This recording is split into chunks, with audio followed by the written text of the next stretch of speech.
Body parts have been discovered across Hertfordshire. The most likely explanation for what's happened is this is a sadistic ritual killing. A murderer is playing games with the police. No one had come across this before.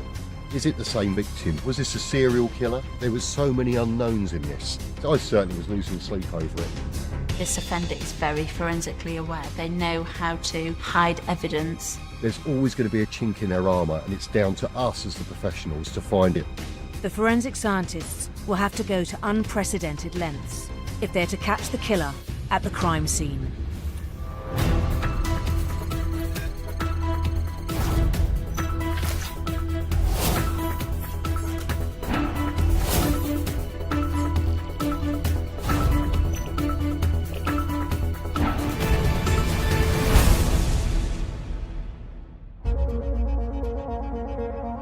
Police have received a 999 call about a suspicious package discarded in a field. I was the on-call detective sergeant for the Hertfordshire murder team. I think I was eating my dinner at home and got the call that they'd found what they believed to be a severed left leg in a very rural location, completely the opposite side of the county from where I was living at the time. A local farmer has discovered a small holdall on the edge of his field. Inside, a human leg, wrapped in blue polythene and sealed with duct tape. It was routine really to be called out to suspicious deaths and bodies, but body parts, certainly not. That was the first time for me. Detective Sergeant Ian Siggery races across the county to Cottered. Cottered is a lovely, lovely village. It's Middle England, as I would call it. Really nice rural location, so quite a concern for the residents of Cottered. Ian and his team cordon off the country lane and the vicinity around the discovered body part.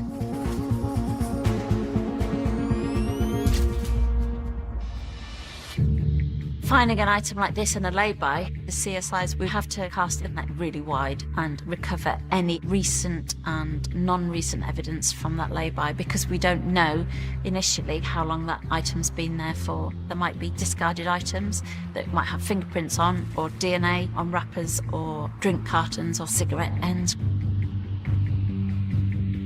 Initially, once we found the left leg, we were of the opinion that probably within that locality we'll start to find other body pieces, but of course we didn't. Everything that we harvest from that initial crime scene is bagged and tagged, and then it goes back to our incident room. Everything went into storage till such times as we could decide what would be our most fruitful exhibit to send off, whether it's DNA, fingerprinting, chemical work. Always going to be crucial for us was the wrapping that leg was in, and of course the holdall that the whole thing was in. To identify who the limb belongs to, DNA samples are taken and run through the national database, whilst the packaging is forensically examined at the lab. Finding a body part wrapped in plastic with tape around it immediately gives me forensic opportunities. It gives me the opportunities of maybe finding DNA on the tape, or fingerprints on the end of the tape, and also fingerprints on the plastic. The initial examination of the rubble, sack and tape provide the police with no clues. Had no forensic evidence on them. There were no fingerprints, there was no DNA, which then makes our job very difficult. This offender is very forensically aware. They know how to hide evidence and trying to disguise who they might be.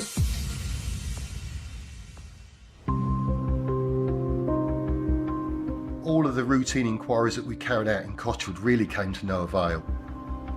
No one had seen a car parked in the lay-by at the material time. No one had seen anybody dumping anything in the side of the field. So we were none the wiser really when it came to Cottered.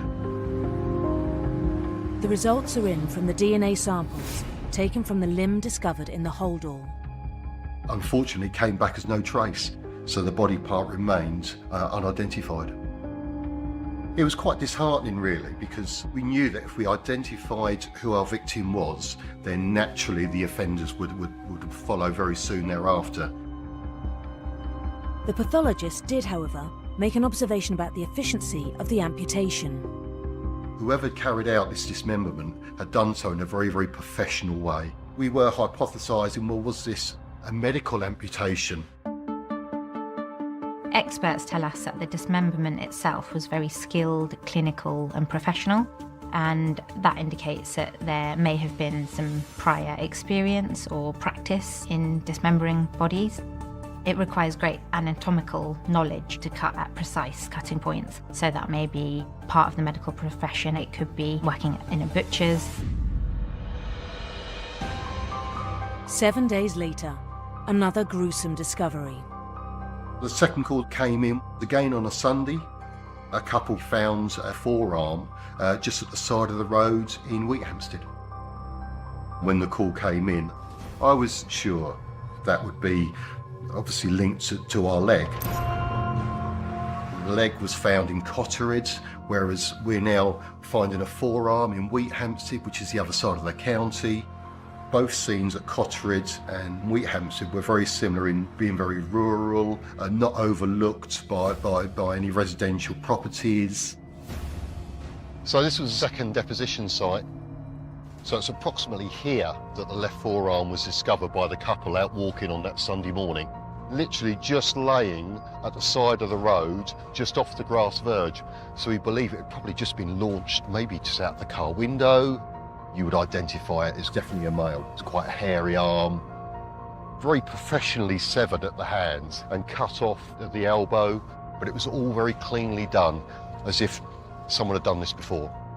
How long had it been here? Had it actually been deposited before the left leg a week before? We weren't to know. At this early stage in the inquiry, all we knew, it was definitely a white male, but that was it. So male and ethnicity, nothing else.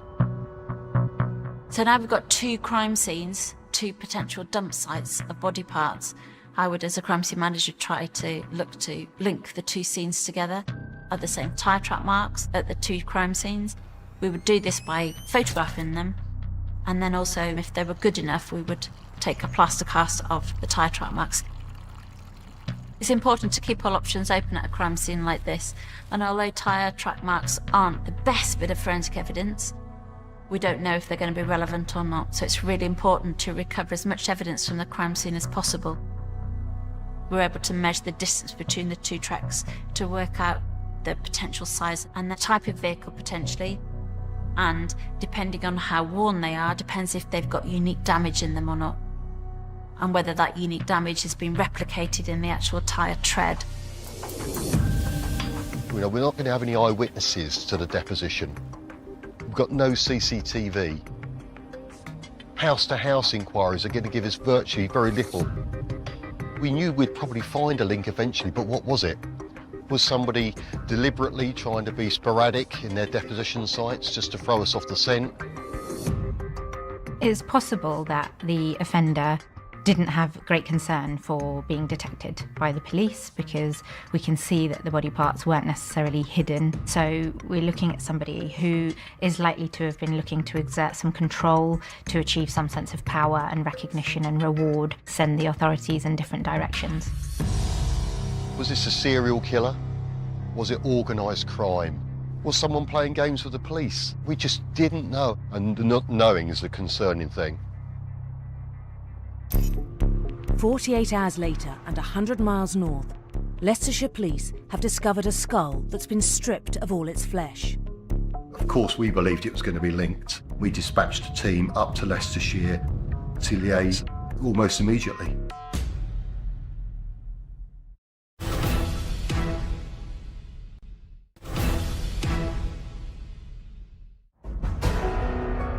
A killer is on the loose.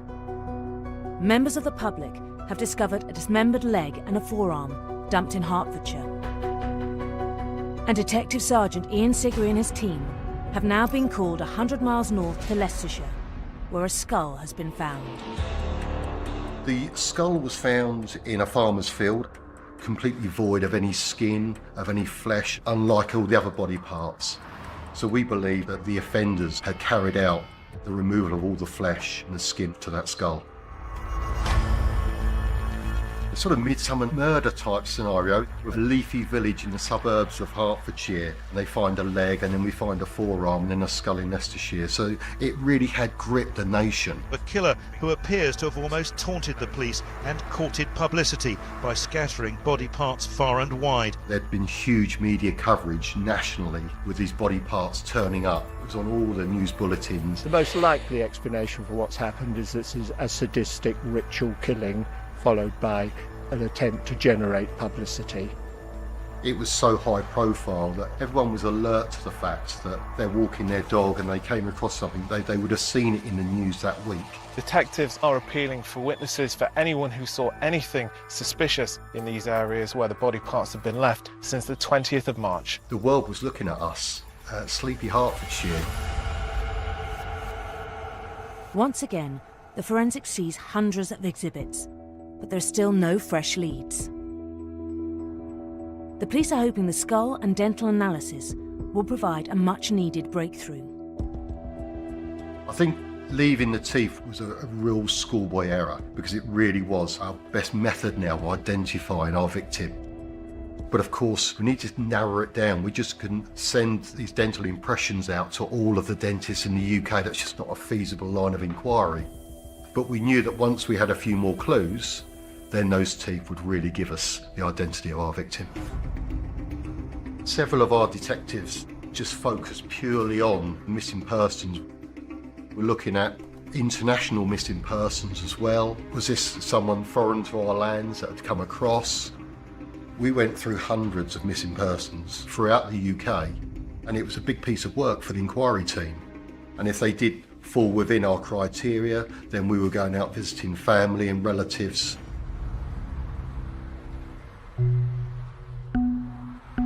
Every missing person inquiry that we looked into just drew a complete blank. When it came to it, didn't hit the complete criteria that we were looking at. It was quite disheartening at times, because you often say you make your own luck in police investigations, but everywhere we went, we just came to a dead end. We'd failed on the DNA database, we hadn't recovered any hands, so we had no fingerprints to go on. We were getting no luck at all, we were getting no leads to who our victim was, who these offenders were. We couldn't make head nor tail of it really, to be quite honest. Really didn't have a clue. You begin to doubt your own investigative ability, and the pressure was certainly there, and I certainly felt the pressure. And of course, every day that ticked by, those offenders were still out there. As the pressure from the public and media is mounting, detectives turn to Professor Caroline Wilkinson, a specialist in cranial facial recognition. When the police can't identify bodies by the usual channels, then they'll often ask for a depiction to be produced, and then that's put out to the public in the hope that someone will recognise them, and then that will help the police to identify them. The police delivered to us the computed tomography scans of the skull. We worked from photographs of the original remains and the CT data. We worked on predicting facial features from skeletal analysis, and from that we look at the orbits and details of the orbits to tell us about how the eyes sit and where the corners of the eye are and how much it protrudes. For the nose, we look at the bones of the nasal aperture, and one of the unusual things with him is that what's called a nasal spine, which is a little pointed bit of bone at the base of the whole of the nose, is split into 2 points rather than one, and that suggests what's called a bifid nose, so that you can feel but mostly see a groove up the centre of the nostril, and that's an inherited feature. The process we use is anatomical, so we build the muscles of the face directly onto the skull. The shape of and size of those and attachments and origins will be determined by the shape and proportions of the skull. You can see where there are strong muscle attachments because they leave marks on the bone. So that helps us with some of the big muscles of the head to see the overall shape of the face. Once you build the muscles of the face onto the skull, you automatically get different proportions and different face shapes. So it's a gradual build-up of muscles, then individual features, and then we use tissue depth averages to tell us about the overall soft tissue above the muscle structure to give you the skin layer, and then that gives you the finished face.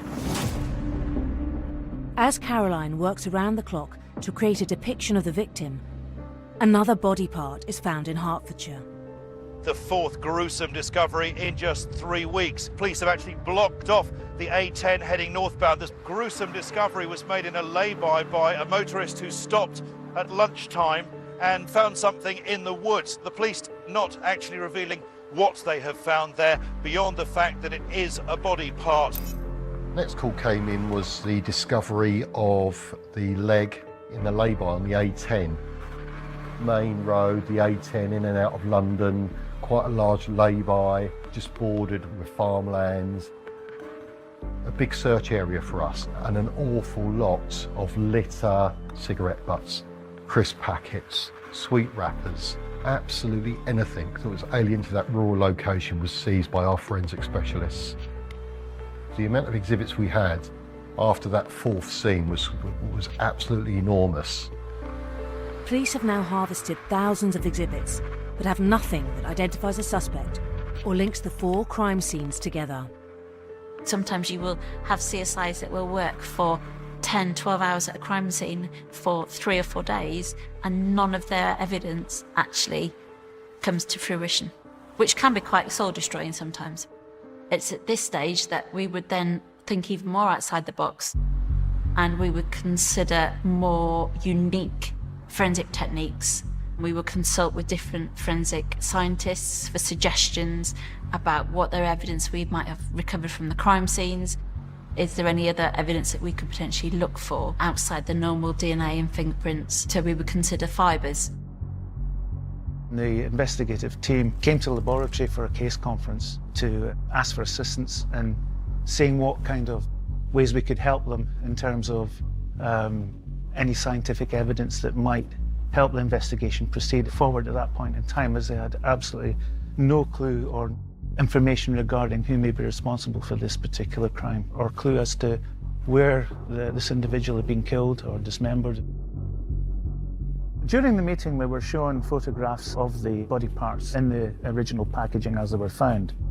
And what became clear at that time was, whilst the body parts were being placed in these rubble sacks, they'd used gaffer tape or duct tape to actually seal and secure the packaging in place. Looking at that, it seemed to me at the time, potential line of inquiry would be to actually carefully remove the tapes that used to secure the packaging and see if there was any material such as fibres or indeed any other kind of trace evidence that was present on the adhesive side of the tape lift that had actually been secured or preserved at the time of the dismemberment and packaging. The act of actually pulling the tape can create a static charge which attracts any fibres near to it to be drawn to the adhesive. The tape was carefully removed from packages, put the adhesive side down onto a clear acetate sheet. It meant we could actually turn the thing over and examine it microscopically to see if there was any material there. What we were looking for was what we call fibre collectives, groups of fibres that appear to have originated from the same source. Entities that are probably somewhere between 1/10 and a quarter the width of a human hair and less than 1 millimetre in length. The collectives that we discovered on these sections of tape turned out to be what we call flock fibres. A flock is what's called a non-woven textile. It's formed by chopping sections of yarn up into very, very short fragments and then electrically charging them so that they stand upright. They have a very distinctive texture to them. They actually, when you touch them, they actually feel like a peach skin. And because it's just stuck down, it's not woven, it sheds incredibly well. So the information we gave to the investigative team at that time was, if you find a place of interest, look for something that's blue in colour and has this particular peach skin texture to it.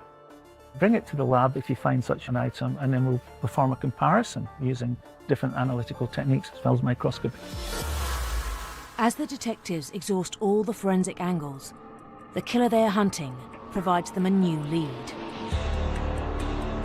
This is the 5th gruesome discovery in just 3 weeks. A local farmer alerted police to what's believed to be part of a male torso here at Gore Lane in Standon in East Hertfordshire. The call came in for the discovery of the torso over the Easter weekend. torso had been found in a suitcase in Plashers Farm, not far from the A10. It's likely to be from the same man whose legs, arms and severed head were found at locations around Hertfordshire and Leicestershire in the past 3 weeks. The torso went to a local hospital. We had a Home Office pathologist come out to conduct a post-mortem. That really did give us some momentum on the investigation because for the first time we discovered our cause of death, which was crucial for us. We established that there were 2 stab wounds through the back, one of which had gone straight through the lung. The discovery of the torso gave us a few more lines of inquiry in respect of it reduced the age for us, so we were able to be more specific on our search for missing persons and our media appeal. What police know so far is that he was white or Asian, in his mid-40s to early 60s, 5'6" to 5'10", and large, 16 or 17 stone. The detectives revisit the missing persons national database. And whilst Caroline is completing her depiction of the victim, police are alerted to the recent disappearance of 49-year-old Londoner Geoffrey Howe. It was Geoffrey Howe's brother who reported him as missing, initially to Metropolitan Police Service, but then again to Thames Valley Police. And as soon as we looked at Geoffrey Howe's details, his age group and his weight, we just knew that this could be it. This could be our victim. Geoffrey Howe was adopted, so they weren't able to obtain familial DNA profile from his brother, so the police have to look at other ways to confirm that the deceased was actually Geoffrey Howe. The police came to us with an image of Geoffrey for what's called a craniofacial superimposition to be produced, where we superimpose the skull with the photograph to see how well the proportions and shapes match up. We position that based on where the orbits match the eyes, where the nasal aperture matches the nose, and look at how the jawline fits within his jawline in the photograph. In this case, everything matched up enough that it was consistent. We could say, yes, go ahead and try and do an identification. We had 2 of our detectives taking the dental impressions off to an expert who obtains Geoffrey's dental impressions from his dentist. I think it was about 4 or 5 o'clock the following afternoon before we actually officially identified Geoffrey as our victim. When Geoffrey's brother reported him as missing, he said that 2 people were living inside Geoffrey's flat, one by the name of Sarah Bush and the other one by the name of Stephen Marshall. And as soon as I heard the name Stephen Marshall, I was thinking, well, it can't be one of the same.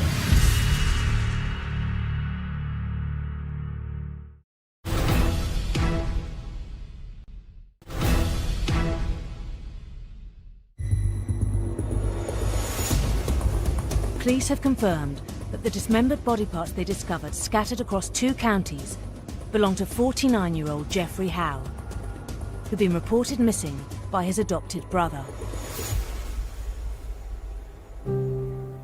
We carried out some very fast-time research on Geoffrey Howe, on his address, on his background, and we'd actually identified a couple of people that had worked with him.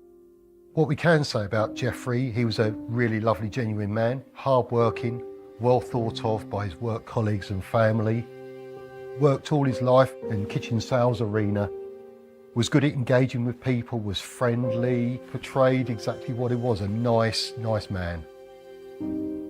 Geoffrey was described as being very kind, caring, open, generous, sociable. He was described as having a heart of gold. When Geoffrey's brother reported him as missing, he said that 2 people were living inside Geoffrey's flat. Geoffrey took them both in because they had nowhere to live. They were on hard times. One by the name of Sarah Bush and the other one by the name of Stephen Marshall. I'd known Stephen Marshall from very early in my policing career. He and I had sort of grown up together, me as a young police officer and him learning his trade as a criminal, really. And our paths had crossed several times. In actual fact, I'd arrested him one morning with a prostitute for taking drugs, probably 6:30 on a Saturday morning outside a nightclub in Hemel Hempstead. And I became really, really excited because I just knew what Stephen Marshall was. and I knew what he was capable of. We decided that we would go down to Jeffrey's home address on the pretense of a basic sort of generic routine missing person inquiry. As soon as that door was opened and as soon as I shook hands with Stephen Marshall, I just knew. Certainly at that point, Stephen didn't recognise me as that young PC from Hemel Hempstead all those years back, but I certainly recognised him because he was quite possibly unforgettable, really. He was quite an imposing character. He was good 6'2" tall, well built.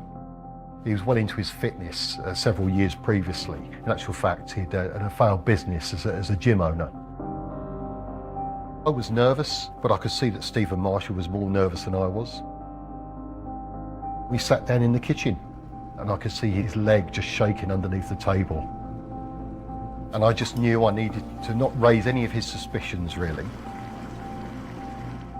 I had quite a polite conversation, just chatting about himself and his girlfriend, Sarah Bush. And then obviously on to Jeffrey, and where was Jeffrey? Both Sarah and Stephen had said that they'd last seen him in February time. Jeffrey had financial troubles, didn't know where he'd gone, he just upped and left. And he couldn't really give any more detail about that, which straight away was ringing alarm bells for me, because he portrayed Jeffrey to be one of his best mates. Jeffrey had allowed him to stay in his flat, so surely he must have known where he was, who he was with, where he'd gone. I recorded everything contemporaneously in a book quite deliberately, because I knew that's probably going to prove quite crucial in our investigation and later on at court. I could see through him that he was lying, wasn't making an awful lot of sense.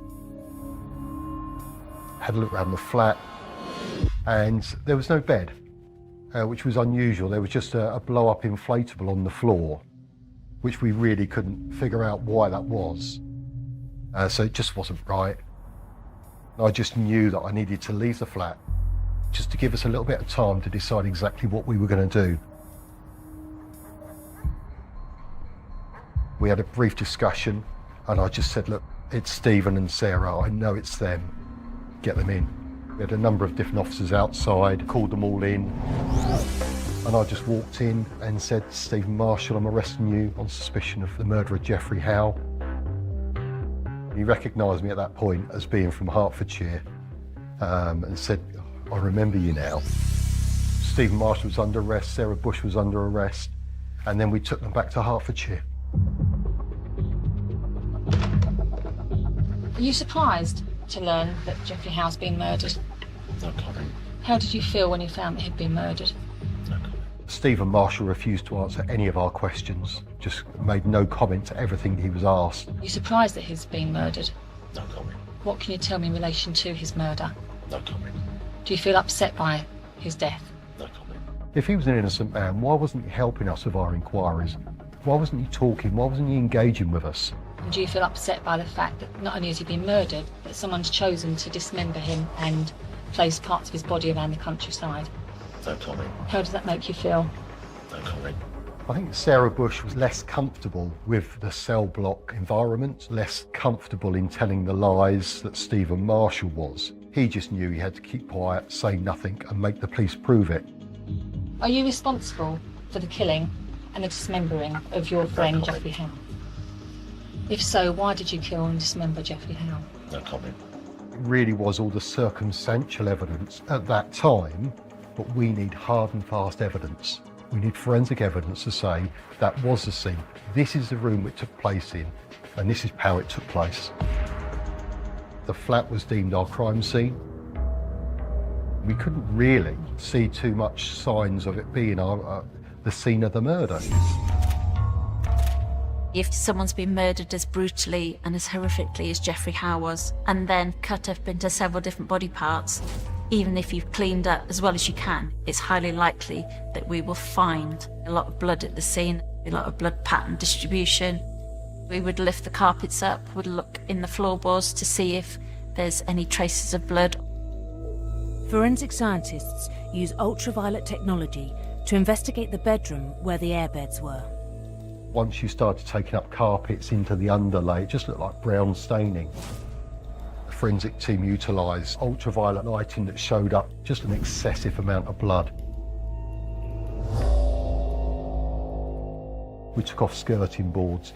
In the grout in between the tiles, there was an excessive amount of Jeffrey's blood. They'd done a really good clean-up operation inside the flat, but not good enough to stump the forensic team. It was identified that the murder had taken place, we believe, inside the master bedroom. Dismemberment had taken place between the bedroom and the ensuite shower room. Maybe Jeffrey had fallen onto the bed. The mattress and the bed were just covered, very heavily soiled in Jeffrey's blood. So they had to get rid of those. As a result of our house-to-house inquiries, we identified a local resident that had seen a male a couple of weeks previously carrying a mattress from Jeffrey Howe's block of flats to a local bin store. It was fortuitous that on the day of the arrest, that resident was at home and saw us walking Stephen Marshall out from the flat. And she identified in her witness testimony that the bloke that she had seen carrying the mattress those weeks previously out to the local bin store was the same person that we'd arrested.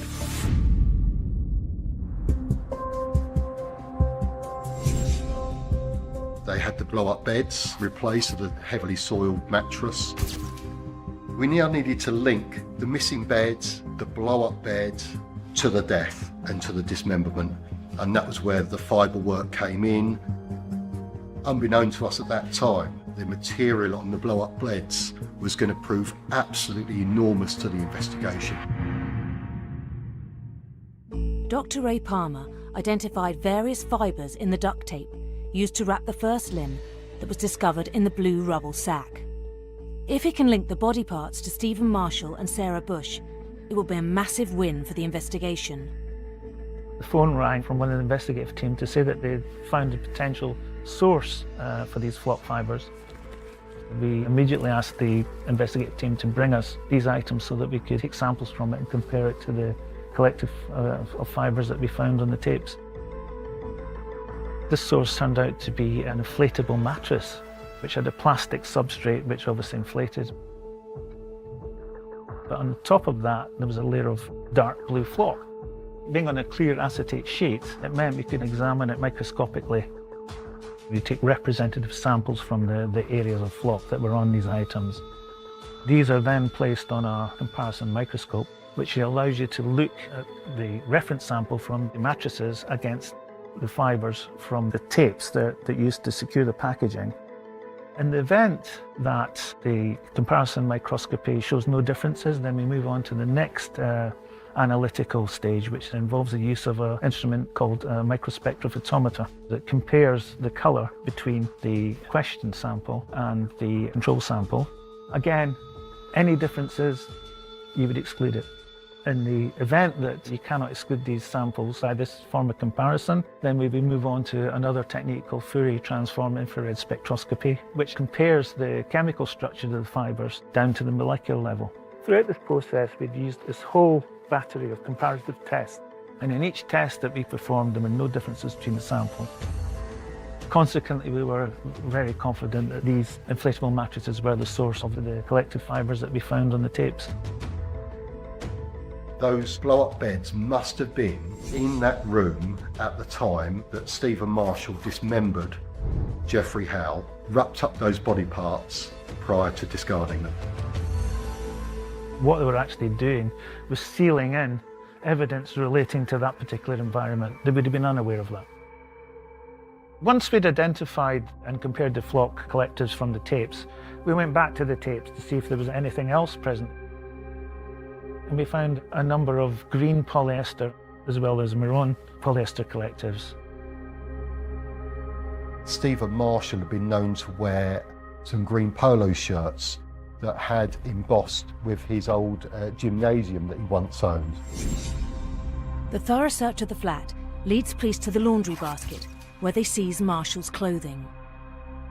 Polyester fibres had quite a distinctive feature, and it's what they call flamed ends. It's essentially when the fabric's made, it's passed under a heated surface and it melts the top layer of the polyester fibres to give it almost like a stay press kind of appearance.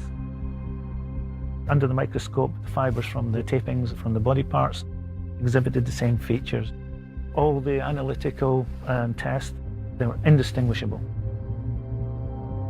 It was those two items actually that proved really, really just brilliant on the forensic evidence. It's a bit like the numbers in a lottery. The more numbers you have, the less likely it is that it's going to be a chance event. Given the amount of fibre evidence that was found on the adhesive tapes, demonstrates how very little knowledge about fibre transfers or about, and indeed, fibre evidence and how useful it can be.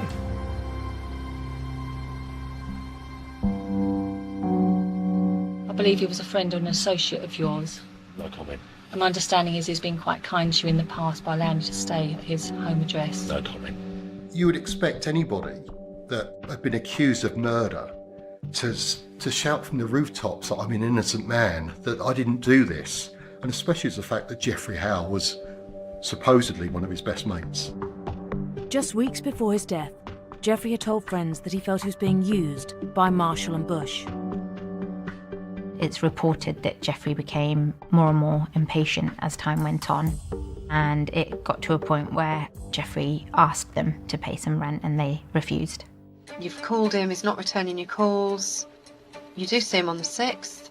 How did he appear on that day? He seemed really lost. In what respect? Just didn't know what to do with himself. Just said, have you got that money for the rent? Okay. Everything. He appeared different to normal then? Yeah. At the point at which the relationship between Stephen and Geoffrey soured, it's possible that Stephen decided that he wanted to almost eliminate Geoffrey so that he would still have access to the housing and the money and the food continually in the future. The physical forensic evidence is painting the picture of what happened to Geoffrey. Meanwhile, the digital forensic team makes discoveries which suggest the reason he was murdered. Well, our motive was to plunder Geoffrey Howe's assets.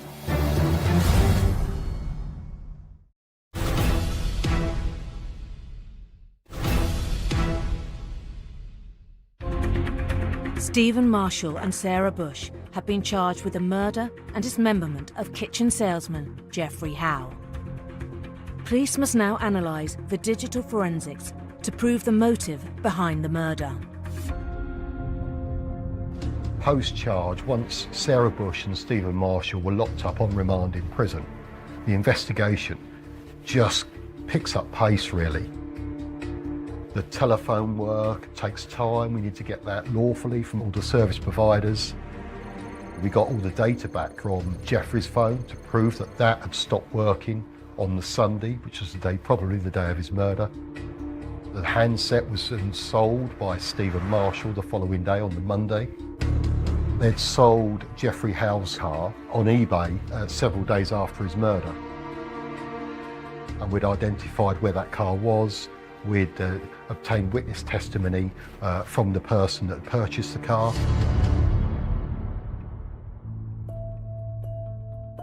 There was a handwritten receipt for the sale of a vehicle, and you can get really good fingerprints from paper. If the fingerprints are really fresh, you might be able to use certain magnetic powder on the paper, which will also develop any fresh fingerprints. So finding fingerprints on paper again would then potentially tie an offender to a transaction. You might also be able to use a treatment called ninhydrin, which is a chemical which turns fingerprints on paper into a purple colour. Scientists apply ninhydrin to the receipt, which reacts with the amino acid of the fingerprints, which subsequently turn purple. Several of the fingerprints revealed were a positive match to Stephen Marshall. Detectives investigate Geoffrey Howe's bank activity, which further supports the motive behind his murder. Sarah Bush had paid off a Cineworld account. She had opened up a Littlewoods catalogue account, made different purchases, tried to sell Geoffrey Howe's dining room table. It's worth about £4,000 or £5,000. They had completely plundered his bank account. Stephen Marshall had written out about 8 cheques, some to himself, some to Sarah Bush, and 6 or 7 cheques to a friend of his that he owed £800 to. In terms of taking petrol without paying for petrol, selling Geoffrey's car, ordering regular takeaways, cashing cheques in view of CCTV and so on. There's a juxtaposition with the very organised, planned, meticulous element with the killing, dismembering and distributing of body parts versus the frenzied spending spree that ensued. And perhaps that was an element of not being able to defer that gratification, so having sudden access to these resources, namely money, and wanting to go out and use them. They, in some ways, stopped thinking things through so fully and comprehensively and were almost distracted by the easy access to money. At that time, we knew that Stephen Marshall was the owner of a Seat Toledo, and that was forensically recovered back to one of our labs. Painstakingly gone through both the fibre work, fingerprints, DNA, and to harvest all of the exhibits out of that car. Forensic officers compare the tyre track casts taken at the deposition sites to the tyre tread of Marshall's Seat Toledo, but there is no match. However, what they discover in the boot of the car will be crucial to the investigation. We were just blessed to eventually find some blood. I think it was a worktop sample that Stephen has carried around in the boot of the car. And they found some staining on that and sent it off for DNA analysis. We were able to link Jeffrey Howe's blood to the boot of Stephen Marshall's car. That vehicle must have been used to transport the body parts across Hertfordshire up into Leicestershire for the deposition. We were able to do cell site analysis to track both Sarah Bush and Stephen Marshall up the M1 motorway, up towards Leicestershire and back again on the particular day that we say they deposited the skull. The trial was held at St Albans Crown Court. And I've got to say that when I saw him in the dock, he seemed to be a bit of a shadow of his former self, really, because I always saw him as a very imposing man. He appeared to me to be a broken man when he was sat in the dock. Stephen Marshall said, "Nothing to do with me, it's all Sarah Bush." But the telephony worker told us that Sarah Bush probably wasn't at the flat at the time of the murder. The time of the murder, we believe that she was away visiting a friend. The compelling evidence against Marshall finally brought on a confession. The evidence was so overwhelming that partway through the trial, Stephen Marshall just threw in the towel, gave up and realised that he was going to be convicted, and he pleaded guilty partway through the trial. It was so rewarding to hear that Stephen Marshall had actually said, "Yes, I did murder Jeffrey Howe." That was great for Jeffrey's family, it was great for the public, but it was good for the team to know that we were right all along. The murder charge against Bush was withdrawn. She was sentenced to 3 years and 9 months for perverting the course of justice. Having confessed to the murder and dismemberment of Jeffrey Howe, Marshall told the court he had also dismembered other bodies. What we had evidenced was there was a firm link between Stephen Marshall and a well-known North London crime family. And other witness testimony was obtained whereby Stephen had told people that in actual fact he had carried out other dismemberments on behalf of this North London crime family. And this wasn't his first time. And this is why he'd become so proficient at dismemberment. Stephen Marshall was sentenced to life imprisonment with a minimum term of 36 years. Certainly one of the most high-profile investigations I'd ever been proud to be part of. It was a real team effort. We were blessed to have a real quality bunch of detectives on that case. It's never about one detective, it's all about the whole team around. It was really rewarding for the team. All the hard work that everyone had put into that case came to fruition. Stephen Marshall was a dangerous individual. I learnt lots from that investigation, and above all, probably learnt always to go with my gut feeling. One thing that came out of the investigation, and speaking to lots of family and friends of Jeffrey Howe, was how Stephen Marshall and Sarah Bush took advantage of Jeffrey Howe's good character. All Jeffrey tried to do was to help them and be friendly towards them. Just so sad that his life was taken away so early. The new series of Inside the Force 24/7 continues. Officers called to a fight at a funeral Monday night at 9. Action and Adventure wraps up this evening on Channel 5. A kickboxing Alicia Vikander pushing herself to extremes as Lara Croft in Tomb Raider in just a moment.